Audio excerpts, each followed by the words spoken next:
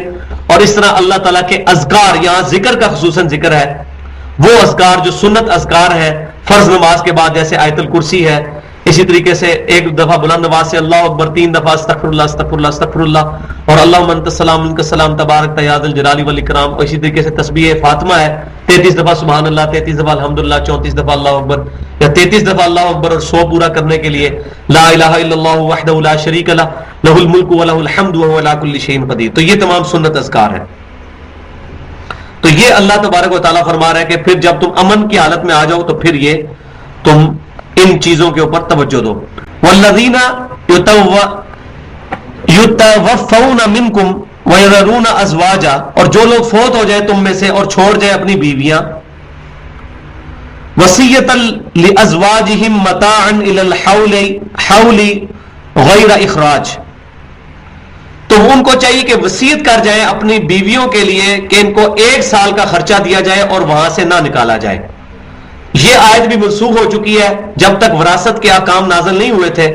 اب تو وراثت کے احکام سے ہمیں سورۃ النساء سے پتا ہے کہ خامن مر جائے گا تو بیوی کو 1/8 حصہ ملے گا.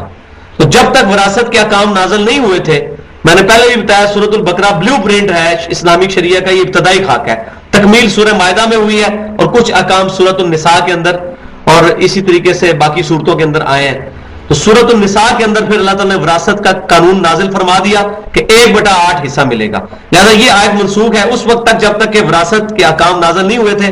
تو پھر یہ تھا کہ اگر کوئی شخص مرنے لگا تو اپنی بیوی کے لیے 1 سال کا خرچہ اس کی وصیت کر دے, اور دوسرا یہ کہ اس کو گھر سے نہیں نکالا جا سکتا. ہاں اگر اس کی اپنی مرضی ہے کہ وہ 4 مہینے 10 دن کے بعد کسی اور شخص سے نکاح کرنا چاہے پھر کو کوئی اجازت ہے, لیکن خود سے اس کو کوئی نکال نہیں سکتا. فَإِنْ خَرَجْنَا فَلَا جُنَاحَ عَلَيْكُمْ, پھر اگر وہ خود ہی چلے جائیں تو تم پر کوئی گناہ نہیں ہے. فِي مَا فَعَلْنَ فِي أَنفُسِهِنْ, تم پر کچھ گناہ نہیں جو کچھ وہ کریں وہ اپنے معاملے میں, من معروف جو مناسب طریقے سے. اب وہ اگر عورت چاہتی ہے میں کسی اور شخص سے نکاح کر لوں تو وہ چلی جا سکتی ہے 1 سال کے پہلے ہی بے شک گھر چھوڑ جائے. واللہ عزیز حکیم, اللہ تعالیٰ غالب ہے اور حکمت والا ہے. یعنی یہ اللہ کی حکمت ہے کہ اللہ تعالیٰ نے اس کو اجازت دی ہے نکاح کرنے کی, اس کے اوپر بلیم نہیں کسی کو کیا جا سکتا کہ اس نے دوسرا نکاح کیوں کر لیا. وَلِلْمُطَلَّقَاتِ مَتَاعٌ بِالْمَعْرُوفِ, اور جس کو طلاق دی جائے اس کو خرچہ دینا چاہیے مناسب طریقے پہ. حقاً علی المتقین, اور یہ ہے پرہیزگاروں پر لازمی. یہ حق اللہ تعالیٰ نے پرہیزگاروں کے اوپر رکھ لیا ہے کہ وہ خرچہ دیں گے ان کو کہ جو بیویاں ہیں ان کی پہلے جن کو وہ طلاق دے چکے, مناسب طریقے پہ. كَذَلِكَ يُبَيِّنُ اللَّهُ لَكُمْ آيَاتِهِ لَعَلَّكُمْ تَعْقِلُونَ, بے شک اللہ تبارک و تعالیٰ اسی طرح کھول کھول کر بیان کرتا ہے اپنے احکامات کو تاکہ تم سمجھ جاؤ. اب یہ کس معاملے کو ایڈریس کیا جا رہا ہے, یہاں میں اسی رکوع پہ آج ہمارا درس بھی مکمل ہونا ہے. آگے الحمدللہ ہمارا دوسرا پارہ اگلی دفعہ مکمل ہو جائے گا. اور اب اس دوسرے پورشن میں غزوہ بدر کی تیاری کے لیے, جو غزوہ بدر بنی اسرائیل کا ہوا تھا, طالوت اور جالوت کی جو جنگ ہوئی تھی, اس کا تذکرہ بڑا انٹرسٹنگ اور بڑا زبردست. سموئیل نبی جو تھے علیہ السلام, ان کی سرکردگی کے اندر جو معاملہ ہوا تھا اس کا تذکرہ آئے گا اگلے رکوع کے اندر اور اس سے اگلے رکوع کے اندر. یہاں پر اللہ تبارک تعالیٰ فرما رہا ہے کہ جو جن عورتوں کو طلاق دی گئی ہے ان کو خرچہ دینا چاہیے مناسب طور پر, یہ واجب ہے پرہیزگاروں کے لیے. اب انڈیا کے اندر آج سے تقریباً 30-35 سال پہلے مسلمانوں کے اوپر بھی یہ قانون لاگو کر دیا گیا تھا کہ جو شخص اپنی بیوی کو طلاق دے گا اور وہ عورت اگر کسی اور مرد سے شادی نہ کرے تو پوری زندگی اس عورت کا خرچہ جو ہے وہ پچھلے والا خاوند دے گا جس نے اس کو طلاق دی ہے. حالانکہ یہ سراسر ظلم پر مبنی ہے. اسلام اس چیز کی اجازت نہیں دیتا.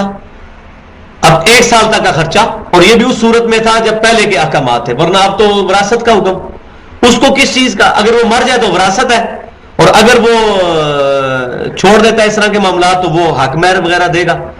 تو پھر انڈیا کے اندر پورا پروٹیسٹ ہوا، بڑی ایجیٹیشن ہوئی، اور راجیو گاندھی کو بھی سپریم کورٹ کے ساتھ انوالو ہو کے یہ مسئلہ حل کروانا پڑا کہ مسلمانوں کے جو آئلی قوانین ہیں اس کے اندر انڈیا کی سپریم کورٹ کوئی اس طرح کا ڈیسیژن نہیں کرے گی جو قرآن اور سنت کے خلاف ہو.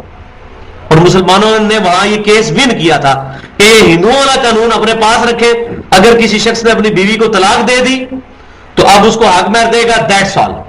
اب یہ نہیں کہ پوری زندگی اگر وہ عورت کسی اور خاوند سے شادی نہیں کرتی تو پچھلے خاوند کو سزا ہے، پوری زندگی اس کا خرچہ اٹھائے گا. تو ایسا نہیں ہے.